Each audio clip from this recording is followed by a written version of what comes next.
ahemfo nwoma etoso mienu ti nwotwe. Na Elisha ka kire oba onyane ne ba ma no nya nkwa no se, "Sori ko, wuni ufie, na kwaye ohokwo ba biara a wobetumi, na Awurade afre ekom, na beba asase yi so mfie nson." Na oba no sori yo se de Nyankopɔn nipa no asɛm no tie no. Na oni ne fiefo si mu koye ahokwo Filistifo asase so mfie nson. Ne ba se mfie nson na wieye no, oba no sane free Filistifo asase so bai. Na ofredi kwobon ohene se origini fie ni na asase.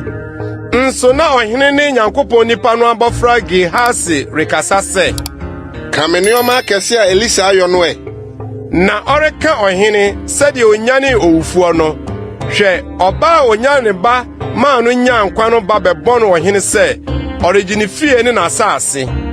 Na Gehasi kan se, "Miura ohene, oba no nie. Na ne ba Elisha ma no nya nkwa no nie." Na ohene bisa oba no no, oka kire no. Eno ohene yi opiani bi ma no se, "Na ne de eye ne de nyina, ne efuo no aba nyina, frida oja asase yi ho, di besi sese ma no." Na Elisha ko Damasco, nso na Syria hene Ben-Hadad yare. Na oka kire no se, Nyankopɔn nipa no aba ha. Na ohene no ka kire Hazael se, "Fa ayɛyɛdeɛ kura wo nsɛm, na kokohyia Nyankopɔn nipa no, na kobisa Awurade adeɛ ne hɔ sɛ, menya yadeɛ yi mu nkwa anaa." Na Hazael ba behia no, na ofa ayɛyɛdeɛ kurai. Ɛyɛ Damasco no ɔmapa nyinaa mu bi, yoma aduanan na ɛsoso. Na ɔba begina n'anim sɛ, Wo ba Ben-Hadad, Syria hene na ɔsoma me wo nkyɛn sɛ, menya yadeɛ yi mu nkwa anaa. Na Elisha ka kyerɛ no sɛ, Kɔka kyerɛ no sɛ, "Nkwa de ubenya, na Awurade akyerɛ me sɛ obewu ara." Na ɔgyene n'ani hwɛ no din kosii sɛ n'ani wuiɛ, na Nyankopɔn nipa no sui. Na Hazael ka sɛ, Adɛn nti na me wura resu? Na ɔse, "Efiri sɛ minim bɔne a wobɛyɛ Israelfo, wɔn nkuro a ɛyɛ den no, wobɛtoto mu gya, na wode nkrante bekunkum wɔn mmeranteɛ, na woatete wɔn kokoa ahwehwe fam, na woapaapae wɔn anyinsɛnfuo mu." Na Hazael ka sɛ, Na wakoa ne deɛn, ɔkraman yi a, sɛ ɔbɛyɛ adekɛseɛ yi. Na Elisha se, "Awurade ama mahu sɛ Syria hene." Na ofiri Elisha nkyɛn kokoduru ne wura nkyɛn. Na ɔka kyerɛ no sɛ, "Ɛdeɛ na Elisha ka kyerɛ wo?"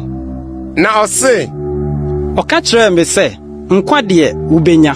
Na adeɛ kyeeɛ no, ɔfa mmua toma no bɔ nsuo mu de kataa n'anim, na owui. Na Hazael si n'anan mu di hene. Na Israel hene Ahab ba Yoram afe ɛtɔso num mu, bere a Yehosafat di Yuda hene no na Yuda hene Yehosafat ba Yehoram bedi hene. Odi mfirinhyia 32 na obedi hene. Na odi hene mfie 8 Yerusalem. Na ɔfa Israel ahemfo kwan so sɛdeɛ Ahab fie wioye.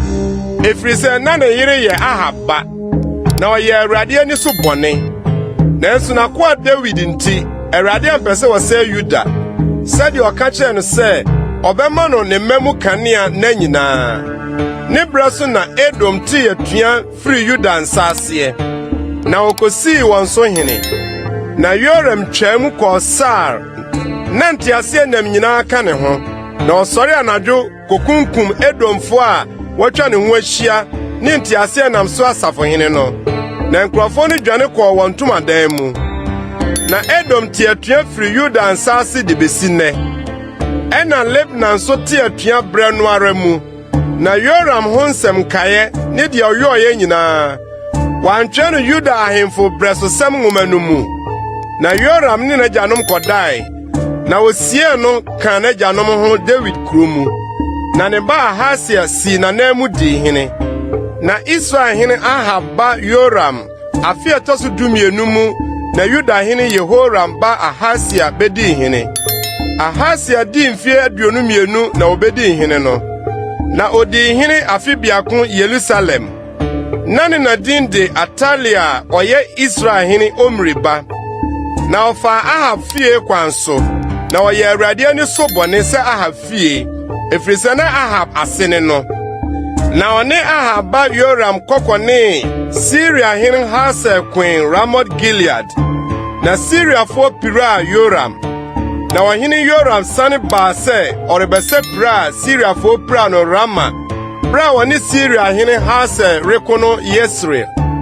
Na Yuda hene Yehoram ba Ahasia sane ko se orekɔhwɛ Ahab ba Yoram Yesreel efrise na oyare.